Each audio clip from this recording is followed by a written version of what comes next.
It's Sunday night, and Alex just paid for a 6-month gym membership.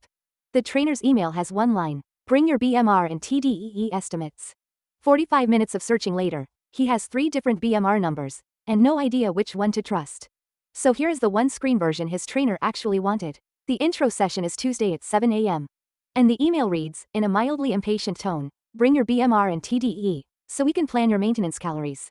Sounds simple, until you actually search for it. The first calculator wants feet and inches, the second wants kilograms. The third asks for body fat percentage, which he doesn't know. The fourth pops a survey before showing the answer. 45 minutes, 3 different numbers, and 0 trust. Here's the short version.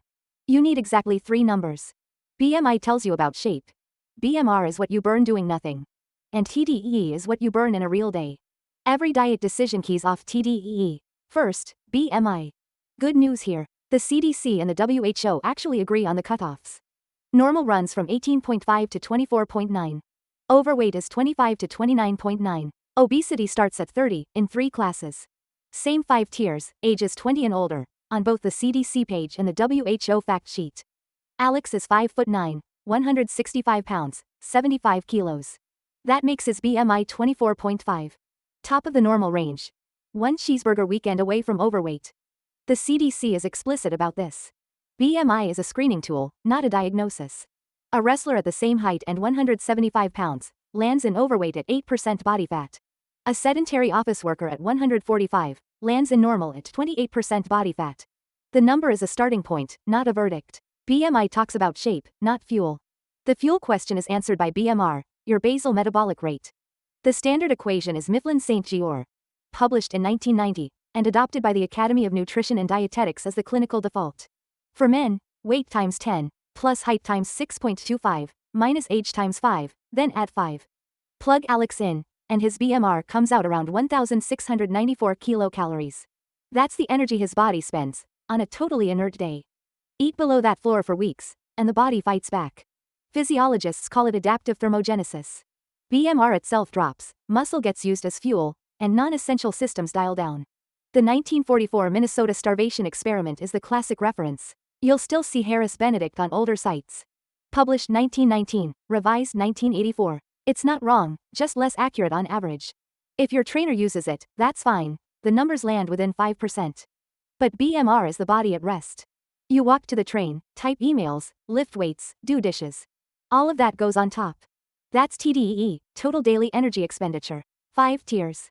Sedentary, 1.2. Light exercise 1 to 3 days a week, 1.375. Moderate, 3 to 5 days, 1.55. Very active, 6 to 7 days, 1.725. Extra active, 2 days, 1.9. Alex plans to train 3 times a week. That's moderately active, 1.55. 1,694 times 1.55 is about 2,626 kilocalories a day. That's his real maintenance number.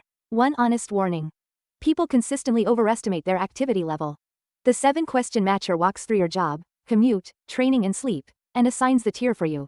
Honest self-assessment is harder than it sounds. With TDEE in hand, the 3 decisions are simple math.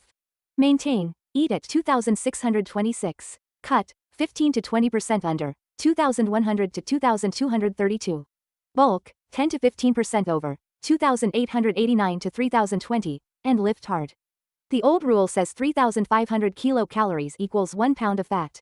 A 500 kilocalories daily deficit, times 7 days, is 3,500 a week, about 1 pound. Expect 0.7 to 0.9 pounds a week on a cut, some of it water and lean tissue at first. Here's why people plateau at week 10. TDEE drops as you shrink. Recalculate every 5 kilos, 11 pounds, of progress. Or you're still eating for the body you had in week 1. 1 guardrail. Don't let the target fall below your BMR. If TDEE minus 20% lands under it, add activity instead of cutting food further. Move more beats, eat less, once you're already in deficit territory. Now for the part BMI misses entirely. A 2008 Mayo Clinic study estimated about 30 million American adults, roughly 1 in 4 normal BMI adults, have normal weight obesity. BMI in the healthy range, body fat above 30% for women, 25% for men. Their risk profile looks closer to overweight. The mirror image is sarcopenia, age-related muscle loss that accelerates after 60. A 75-year-old at BMI 22 can carry 30% body fat, with dangerously low muscle. The ACSM's answer is resistance training, not a tighter cut. In both cases, body composition beats body weight. A DEXA scan is the gold standard. Gym bioimpedance scales are rougher, but consistent enough to track change over time. A few groups need different math entirely. Pregnant or breastfeeding. The Academy recommends roughly 340 to 450 extra kcal in the second and third trimesters, and about 450 to 500 extra while breastfeeding. Children use CDC percentile charts, not the adult cutoffs. Heavily muscled athletes. Mifflin St. Jeor underpredicts by 5 to 15%. The Catch-McCardle equation uses lean body mass directly. Over 65, the fix is to gain muscle through resistance training, not to tighten the cut. All of this is one screen in the calculator. Height, weight, age, sex, 1 activity tier, 3 result cards, BMI, BMR, TDEE. Your inputs are encoded in the URL. So text the link to yourself, and point at the screen when the trainer asks. So, the numbers first version. Normal runs to 24.9. BMR comes from Mifflin St. Jeor. Cut at TDEE minus 15 to 20%, never below BMR. And recalculate every 11 pounds. Numbers first, then the cut. That's the gym intake form, done in 30 seconds. Find your own maintenance number, before Tuesday at 7 a.m. See you in the next one.